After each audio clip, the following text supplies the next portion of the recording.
Assalamualaikum, hai semuanya, jumpa lagi di RM Novel.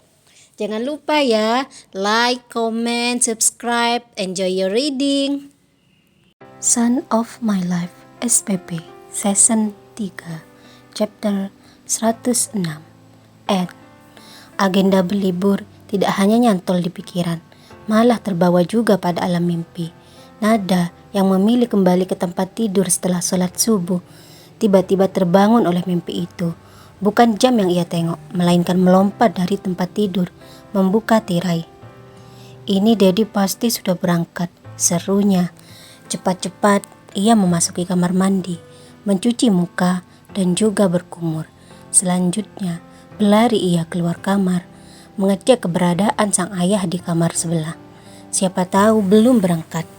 Sayang, kamar itu kosong melompong, semua terlihat rapi, bahkan Sudais juga tidak nampak di ranjang bayi. Pasti sudah berangkat, serunya setengah mengumpat. Dari kamar kedua orang tuanya, ia bertolak ke lantai 1. Ruang keluarga terlihat sama sepinya. Sebaliknya, suara gaduh Zadid terdengar dari luar. Pasti ini di teras samping, tebak Nada, segera berjalan menuju teras yang dimaksud. Benar saja, ia dapati Zadid sedang beradu kemampuan bermain catur melawan kakeknya, Pak Malik. Morning Sisi, sapanya, melambaikan tangan, juga melempar senyum. Sewaktu melihat Nada tiba-tiba muncul. Morning, mana Dedi? Balas Nada sekaligus bertanya. Baru saja berangkat, kamu aku bangunin buat sarapan tapi gak mau, ungkap Zadid. Kenapa sayang? Sambung Pak Malik. Nothing, sahut Nada, kemudian berlalu begitu saja, meninggalkan mereka penuh tanya. Kenapa sama itu anak, ucap Pak Malik terusik. Sisi memang begitu Grandpa, gak usah dipikirkan, sambung Zadid. Kembali ke Nada, niat hati anak itu ingin kembali ke atas, tetapi belum juga mencapai ruang keluarga. Samar-samar ia mendengar dua orang sedang bercanda dengan si bayi. Urunglah itu langkah kaki, terhenti seketika. Berjalan ia mengikuti arah sumber suara yang mengantarnya pada teras belakang. Mam, tegurnya, mendapati Ibu Sarah juga Naura mengajak bicara adik bayi. Loh, bangun juga Putri Mam, seru Naura memutar kepala. Aku lapar, ungkap Nada tiba-tiba. Oke, ayo Mam siapkan, sahut sang ibu. Tidak ingin membuat sang putri menunggu, juga keburu naik darah. Bangkitlah Naura, ia raih pergelangan tangan Nada, menuntunnya ke dapur. Nada, duduklah, perintah Naura. Segera Nada duduk dengan bertopang dagu di meja bar. Sayang, pagi-pagi jangan bertopang dagu gitu, tegur Naura kala menata sarapan. Mam, habis ini aku mau keluar ya, kata Nada sebagai tanggapan. Keluar kemana? Tanya Naura, namun tak dijawab. Sebaliknya, Nada malah mengisi mulutnya. Naura sendiri duduk berhadapan, menemani sang anak. Tidak menuntut itu anak menjawab pertanyaan tadi. Selang beberapa saat setelah sarapan, Nada telah muncul dengan penampilan rapi. Memakai celana jeans model high waist, namun tidak terlalu ketat. Sementara atasan hanya mengenakan kaos longgar. Ia datang menemui Pak Malik yang belum beranjak dari kursi di pinggir kolam bersama Zadid. Mau kemana sayang? Langsung Pak Malik melempar tanya. Grandpa, Pak Said apa nganggur? Tanya Nada, bukannya menjawab. Mau kemana kamu Sisi? Cerca Zadid. Bukannya menjawab, juga belum mendapat jawaban dari Pak Malik. Nada malah berlalu begitu saja. Ya, ia sebenarnya cukup yakin jika Pak Said sangat santai, sesantai Pak Malik. Sehingga penuh percaya diri, ia datangi Pak Said. Pak Said, panggil Nada rendah kala mencapai pos keamanan. Mereka bertiga yang sama santainya dengan majikan mereka serempak mengalihkan pandangan. Iya non, sahut Pak Malik. Pak Said, bisakah mengantar saya? Kata Nada membuat permohonan. Ya tentu bisa, sekarang, sahut Pak Said. Nada mengangguk sebagai jawaban. Selebihnya memilih menunggu di depan pos keamanan. Sembari berbicara dengan Pak Martin serta Pak Iska, Nada menunggu mobil datang. Saat mobil yang dikendarai Pak Said berhenti tepat di depannya, anak itu lekas pamit sebelum masuk ke mobil. Di belakang sana, Naura malah tidak mengetahui kepergian Nada. Di kantor, ia yang dituju tengah bersama Leo. Banyak hal yang didiskusikan bersama. Mengingat 2 minggu ke depan, ia akan cuti sementara waktu.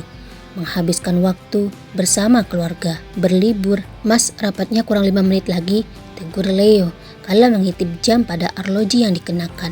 Oh, ayo segera turun, sahut Hasan, menutup berkas dan menyerahkannya pada Leo. Bersama-sama, keduanya keluar dari ruang kerja Hasan, berjalan tenang menuju lift, turun ke lantai 6, tempat ruang rapat berada. Selang beberapa menit saja dengan kedatangan Nada, Hasan serta Leo telah berada di ruang rapat. Di luar sana, di lobi kantor, ditemani Pak Said, Nada melangkah masuk untuk pertama kali. Sungguh anak itu cukup terkesima, tidak pernah menyangka kantor yang sering disebut oleh ayahnya cukup besar, terdiri dari 9 lantai. Bangunan itu berdiri kokoh, dan di lantai 7 ruang kerja sang ayah. Non, kita lewat lift khusus itu, kata Pak Said masih mendampingi. Pak D, suatu saat nanti kalau saya sudah besar, tetap dampingi saya tiap hari ke sini, jeletuk Nada penuh percaya diri. Sungguh Pak Said tersentak mendengar perkataan penuh keyakinan Nada. Senyum terjalin di wajahnya kala menyahut, siap non, yang penting bapak ini masih sehat, masih segar bugar dan tetap bekerja. Oh, ucapan Pak Said sontak mengundang tawa. Sembari memasuki lift, Nada tertawa geli.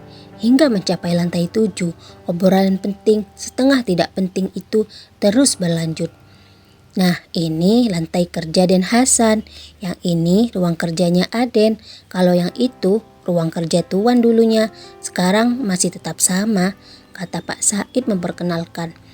Oh, besok itu bakal jadi ruang kerja aku, timpal Nada sangat antusias. Terus Den Zadid, sambung Pak Said, itu sepertinya dia akan lebih fokus pada basket, jadi pemain terkenal lalu banyak iklan dibintanginya, jawab Nada terlalu percaya diri. Bahkan sempat juga itu anak membayangkan.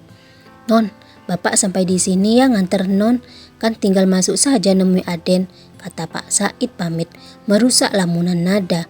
Sebenarnya Pak Said tidak tahu maksud serta tujuan Nada mendatangi Hasan di kantor. Hanya saja itu adalah tugasnya. Kini Nada seorang diri dan ia masih berdiri di depan pintu ruang kerja sang ayah. Mungkin tengah menyusun serangkaian bantahan jika sang ayah melempar tanya. Marah nggak ya Dedi? Serunya di hati sembari memutar gagang pintu. Ragu-ragu ia dorong pintu itu hingga separuh terbuka. Lebih dulu kepala Nada mengintip ke dalam. Mendapati ruang kerja itu sepi, tidak ada sosok Hasan di sana. Nada kebingungan. Kemana Dedi? Gumamnya mendorong pintu tanpa ragu lagi. Melangkah masuk Nada, ia cari keberadaan sang ayah, bahkan hingga pada ruang privasi. Sudah memberanikan diri, malah Dedi nggak ada, ucapnya berjalan gontai menuju meja kerja Hasan. Hingga saat itu ada satu hal yang belum disadari oleh Nada. Apa itu? 2 buah bingkai kaligrafi nama kedua orang tuanya terpajang cantik tepat di dinding atas kursi tamu. Timbul keinginan untuk menjajal seperti apa rasanya kursi kerja sang ayah. Nada pun menjatuhkan diri dan 2 buah bingkai foto terpajang di meja kerja menghadap ke arahnya duduk. Dedi, serunya, bahagia mendapati foto ibunya serta dirinya dan Zadid terpajang. Tanpa disuruh, tangan Nada mengambil bingkai foto ibunya serta sang ayah. Ia ciumi itu foto, seraya berkata, Dedi, maaf, Nada telah salah paham sama Dedi. Cukup lama ia memperhatikan bingkai foto itu, sampai muncul lagi hasutan yang menyuruh dirinya memeriksa meja kerja sang ayah. Nada pun meletakkan bingkai foto tersebut, dan tepat saat ia hendak menarik laci, tanpa sengaja bola matanya menangkap sebuah bingkai tertempel kokoh di dinding. Itu, oh Tuhan, Dedi benar-benar memajangnya di sini, seru Nada. Seketika menyumbat mulutnya dengan kedua telapak tangan lantaran menganga lebar. Tepat saat itu terdengar suara gagang pintu diputar. Seketika Nada memutar kursi, bersembunyi di balik kursi tersebut, juga berniat mengagetkan sang ayah. Sayang, dia keliru. Orang itu bukanlah Hasan, melainkan seorang OB yang diminta Leo untuk menaruh hadiah yang dipesan Hasan. Sesuai perintah, petugas tersebut menaruh kotak tersebut di meja tamu.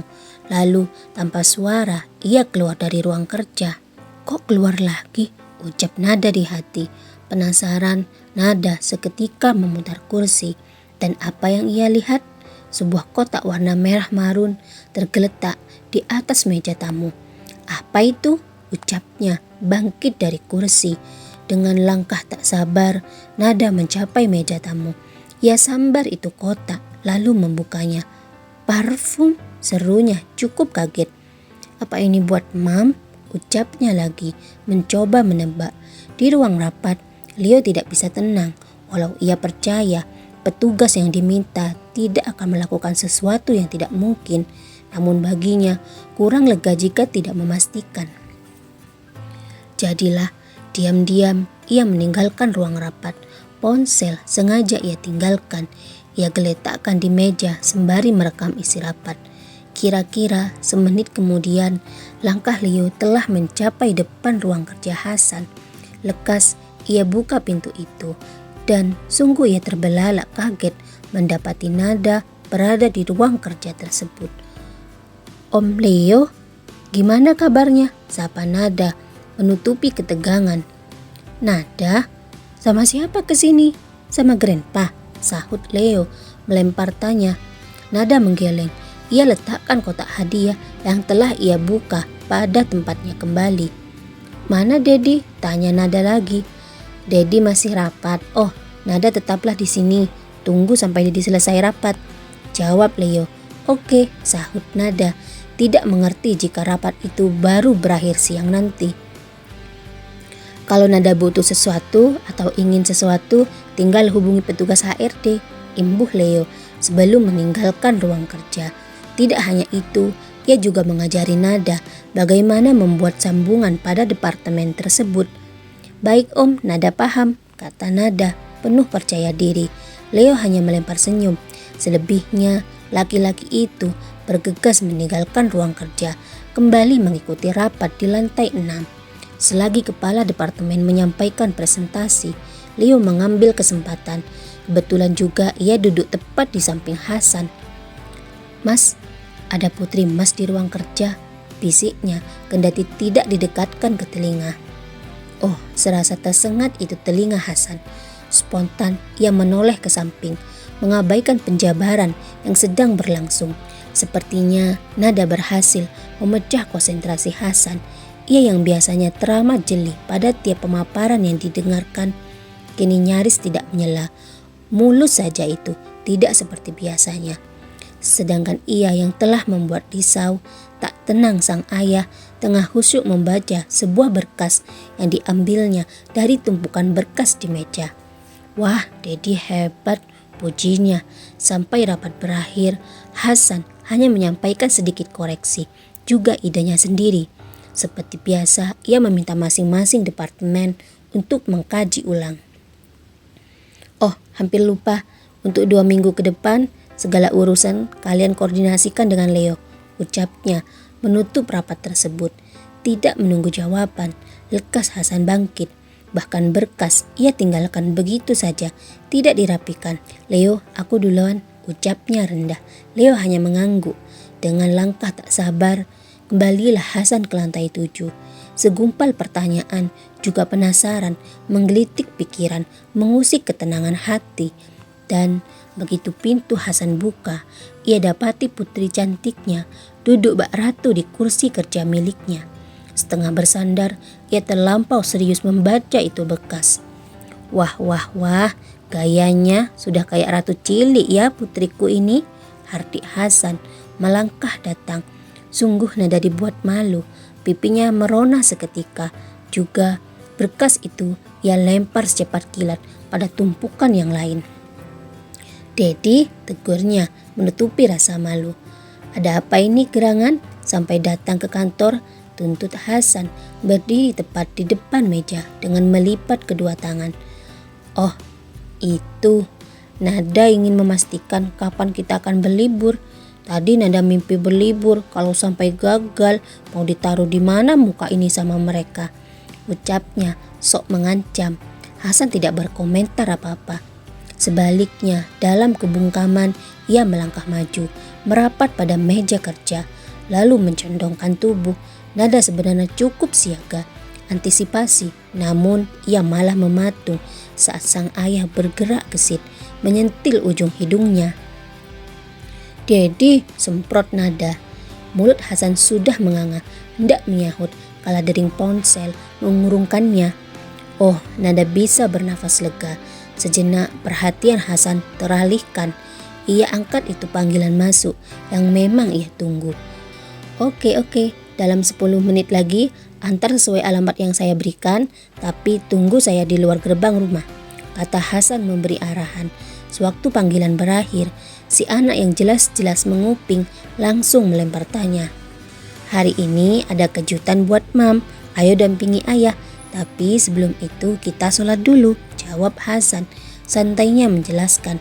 Kejutan apa Dedi? Tuntut Nada bertambah penasaran. Nanti Nada juga tahu. Sudah ayo, timpal Hasan. Bangunlah Nada dari singgasana kursi tersebut. Itu menjadi pengalaman pertama bagi Nada, sholat bersama sang ayah di kantor. Walau cukup dibuat penasaran, anak itu bertindak patuh. Setidaknya tidak lagi menanyakan pertanyaan yang sama. Dan sewaktu kewajiban telah ditunaikan, bersiap meninggalkan ruang kerja, Nada mengingatkan Hasan. Dedi, kotak hadiah itu, ucapnya menunjuk kotak hadiah di atas meja tamu. Hasan menoleh, melempar senyum, lalu tanpa bicara sepatah kata pun, ia kembali hanya untuk mengambil itu hadiah. Ayo sayang, ucapnya. Keluarlah mereka dari ruang kerja. Saat melintasi meja kerja Leo, Hasan singgah sebentar.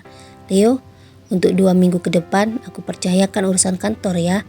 Kalau ada kendala, minta bantuan Mas David, kata Hasan sekali lagi berpesan. Baik Mas, ngomong-ngomong mau liburan kemana ini Mas? Sahut Leo juga bertanya. Ini anak-anak ngajak ke Kanada, terus si ibu ngajak ke Swiss, ungkap Hasan.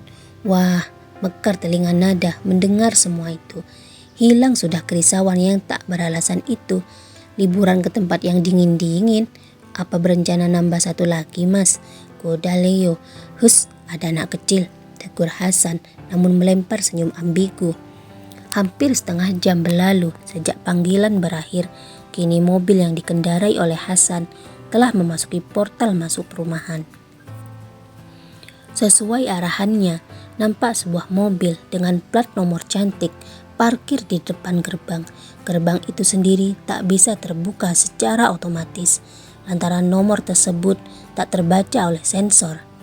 Mobil Hasan berhenti beberapa meter di belakang mobil tersebut. Lalu ia keluarkan ponsel dari balik jas. Iya Den, sambung Pak Martin dari ujung telepon. Pak Martin, tolong panggilkan istri saya, suruh keluar rumah sekarang. Habis itu kalau dia sudah di luar, tolong gerbang dibuka ya, pinta Hasan. Di sebelah, nada cukup tegang bercampur senang. Padahal yang akan mendapatkan kejutan tak lain adalah ibunya, bukan dirinya. Kapan Dedi nyiapin semua ini? Tanyanya. Lumayan, itu karena ayah harus nunggu Mam lahiran dan kalian liburan dulu, ungkap Hasan. Sungguh, sambung nada. Hasan mengangguk sebagai jawaban. Ia yang diminta keluar dengan perasaan bercampur aduk, ditemani oleh Ibu Sarah menuruti permintaan Hasan. Pak Martin yang dicerca pertanyaan hanya bisa memberikan satu jawaban, tidak mengerti, itu saja. Loh, Pak Martin mau kemana? Tanya Naura setengah berteriak, lantaran Pak Martin malah berlari ke arah pos keamanan. Tidak ada tanggapan yang diterima, lebih fokus pada tugas. Pak Martin memberi kode pada Pak Iska untuk menekan tombol, dan terbukalah gerbang itu perlahan. Naura serta Ibu Sarah berdiri mematung lurus dari gerbang itu dibuat terperanjat kala sebuah mobil dengan buket bunga di jok depan terpajang. "Oh my god," seru Naura. Betapa bahagianya ia. Hadiah berkat permainan yang diminta serta dinanti pada akhirnya ditepati juga oleh Hasan. "Sayang, lihat itu plat nomornya, bertuliskan Nana," ujar Ibu Sarah menunjuk mobil yang bergerak pelan memasuki rumah. Lalu berhenti beberapa meter saja di hadapan Naura serta Ibu Sarah. Seorang petugas dari showroom keluar. Berbarengan dari ujung gerbang, mobil yang dikendarai Hasan melenggang masuk juga.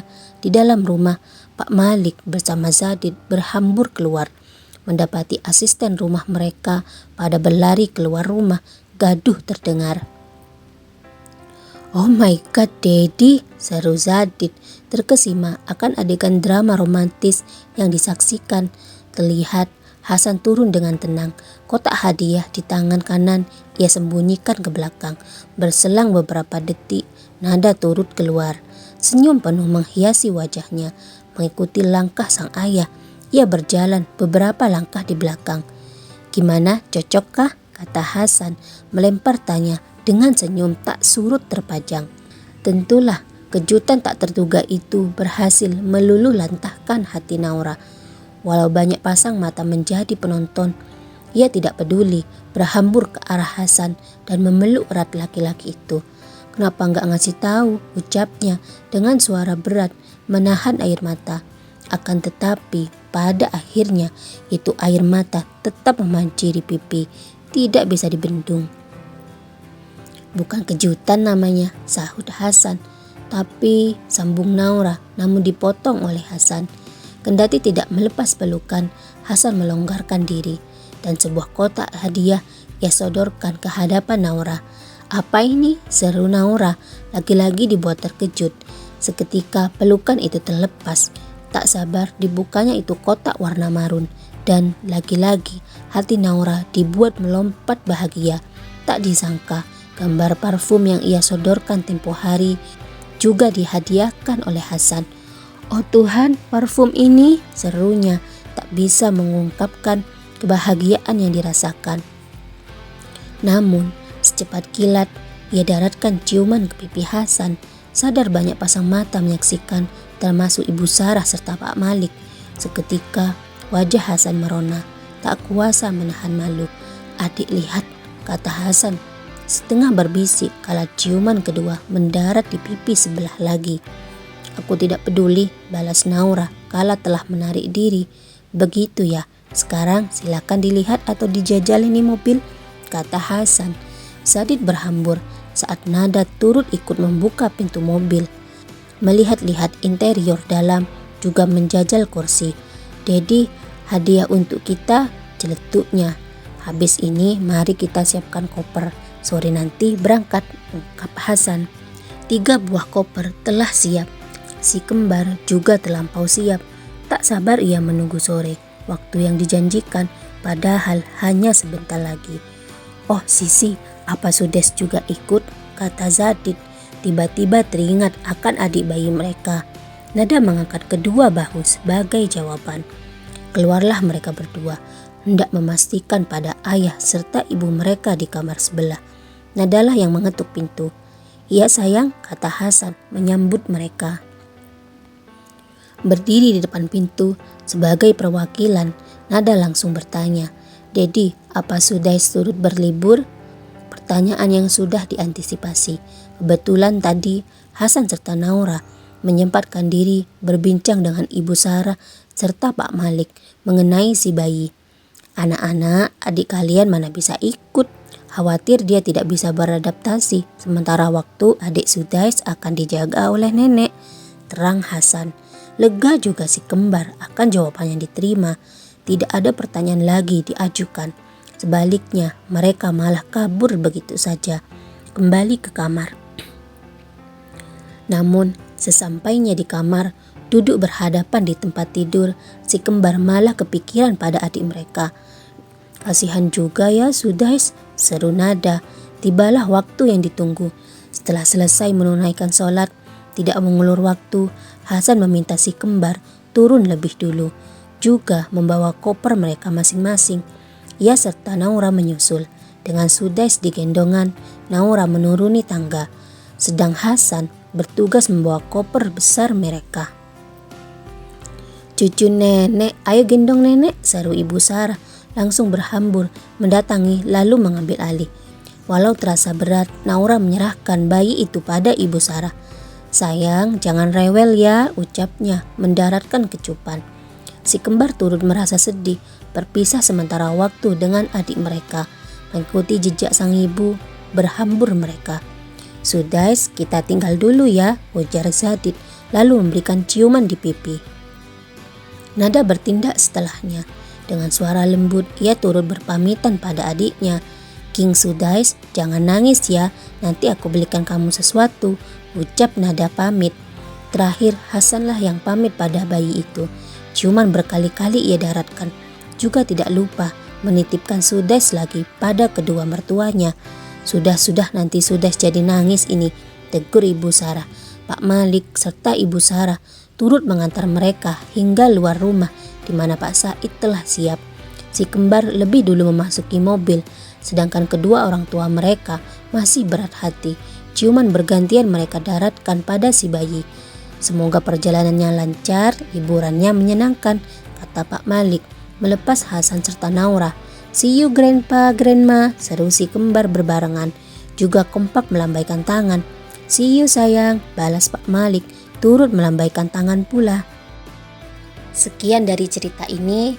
Terima kasih buat teman-teman yang sudah membaca dari awal, yang sudah setia mengikuti cerita ini dari season 1 hingga season 2, dari novel Tun hingga berpindah ke channel YouTube. Terima kasih banyak. Juga terima kasih buat teman-teman yang sudah mendukung saya, yang bergabung di grup keluarga Hasan yang gak bisa saya sebutkan satu-satu. Terima kasih banyak. Juga saya minta maaf buat teman-teman yang kecewa karena cerita ini tidak dilanjutkan di novel Tun. Mohon maaf ya. Sampai ketemu di cerita yang lain, cerita dari saya. Sekian, terima kasih.